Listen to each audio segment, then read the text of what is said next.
Okay, thank you, Gökçe. Can you hear me and see me? Is everything Yes, okay? yes, everything okay. Okay, thank you. I'm so excited. Sorry for that. If I say something wrong, bear with me. Okay, so can I share my screen, Gökçe, if it is okay? Yes, we can see your screen and I'm your face. Eylül Hocam, I'm sharing it right now. If it's okay for you, I can help you with your presentation. Your Okay, so presentation is already on the screen now. We can see it. okay, so can you change it, please? Okay, so I would like to talk about myself first. I'm not just a student. I'm also a blogger where I share my experiences and tips on English language and teaching. Also, I'm the founder of Spring Academy, which is a non-profit organization for university students. And can we, yeah. Okay, so I would like to start with the statistics. I know it may have changed, but the main conclusion that we need to reach is that English is now the global language, and its speakers of it as a first, no, second, and foreign language outnumber the ones that speaks this language as a native language. So it means that this is our common language, and there is a term called global village. So we live in a global village, and this is our language in this village. So I would like to go on with ELF and intercultural communication. The reason why I put them together is that I think they have a strong connection. I know most of you have know what English as a lingua franca is, but let me give you a brief definition of it. So basically, when we say English as a lingua franca, we mean that English is the common means of or main means of communication between people from different countries. And there is also definitions in the next page. You can see them. And I didn't put any definition for intercultural communication because I think it's, as its name suggests, it is obvious. Like it is a communication between people from different countries. And instead of giving a definition, I put a statement from one of the academics. And with the advance of globalization, there needs to be a common language, as I said before. So this is English, actually. So, but these are just theories. But I have a question for you. So, how to apply these theories to our English classes? So, my main aim here is this today. So, first of all, we need to integrate both our students' local culture and other countries' cultures, because our students shouldn't think that my culture is inferior or the culture of different countries are superior.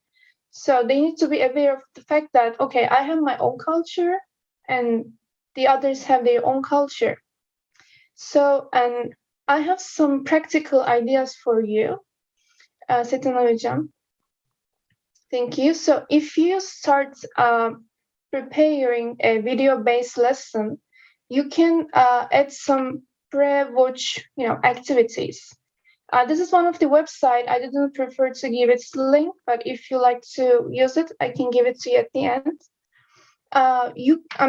In pre-watching part, you can choose frozen images. Think that you choose a video that includes cultural elements. Let's think that video is about Japan. And you can choose some frozen images before watching the video. And your students can discuss about the topic of the video, or they may discuss about their stereotypes. And yeah, you can also use YouTube for that. So this is one of the videos that I used in my lesson plans. We prepare lots of them.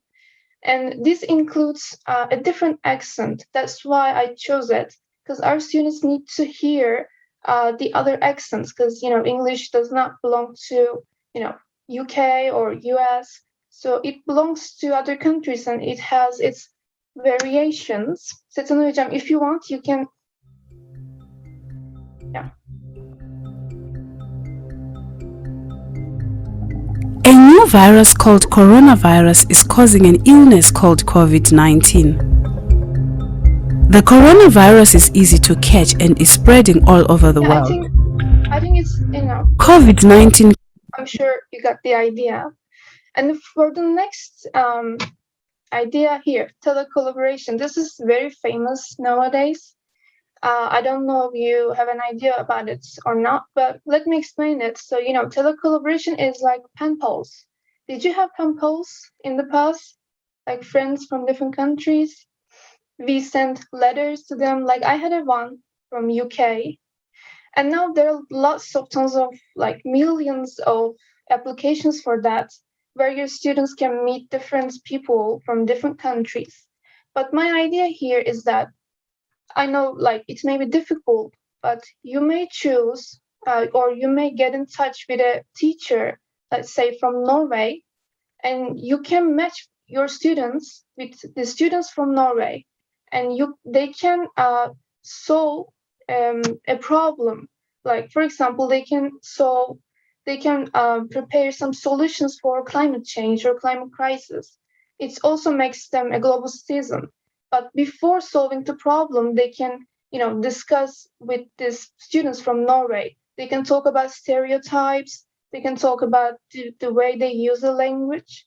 There is also a real application of it. You can find it on web. Okay, let's move to the other. Okay, so this is one of my favorite. This can be used to gain awareness of the varieties of English. English is used differently in different countries. Let's say New Zealand, Australia, and the other countries. So when you teach pronunciation, you can, for example, think that you're teaching beautiful, and you can choose the countries, New Zealand, Australia, and the other ones. And it brings you some the use of these words in YouTube. So your students can hear about the different accents.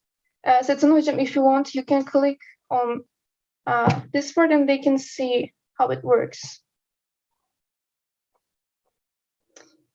Yeah, for example, you can choose UK, US, and Australia and search for a word.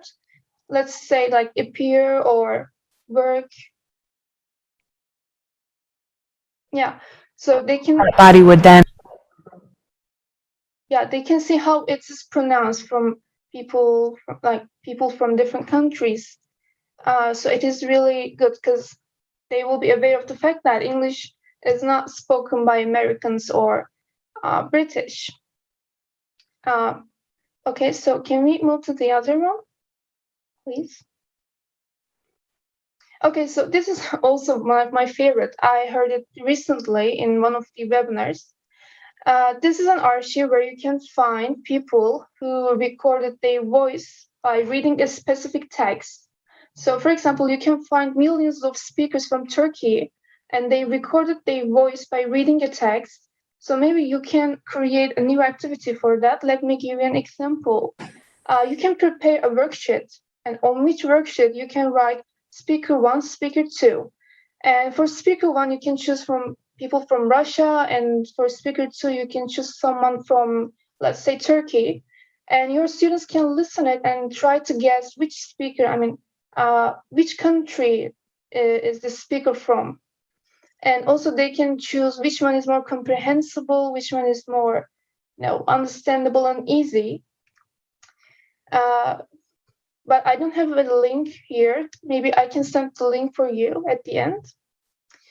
And the another idea is that, this is, I created it. So I hope you like it. You can assign a homework to your students. Let's say you want them to do a research about different countries and the way they greet each other, the way they speak, and their accents, foods, and dances. And for the next lesson, they can behave as if they are from that country. And as a variation, they can walk around the classroom and they can greet each other. For example, if one of your students can be from Japan, and you know the greetings, how they greet each other in Japan, so they can do it like that. And it can be difficult for the ones who have a lower proficiency level, but it can be more suitable for the ones who have A2 and B2 levels of proficiency. And this is, and And yeah, this is not an idea. This is one of the research. You can find it. And the basic, the main conclusion from that is that you need to interact with your students in order to gain them this awareness. Because without, interact with them, without foster peer interaction, it is impossible for them to get the idea of English as a lingua franca or intercultural communication. So our aim is to foster peer interaction and teacher-student interaction. You can read it. And yeah, actually, this is the last one. These are my sources. I hope you like it, and I hope this was informative for you. If you have any questions, please feel free to ask. You know what? I took lots of things as notes on my notebook. Thank you so much. Great. Thank you so much. And I think we should read that article that you're suggesting us. Thank you. Yeah, I can send the link. It's okay. Are you in our Telegram group? Eylül? Yes, I can send it to you. Yeah, the Telegram group. Send the link there, and we will all have that opportunity to read. Yeah, 5 minutes for you guys to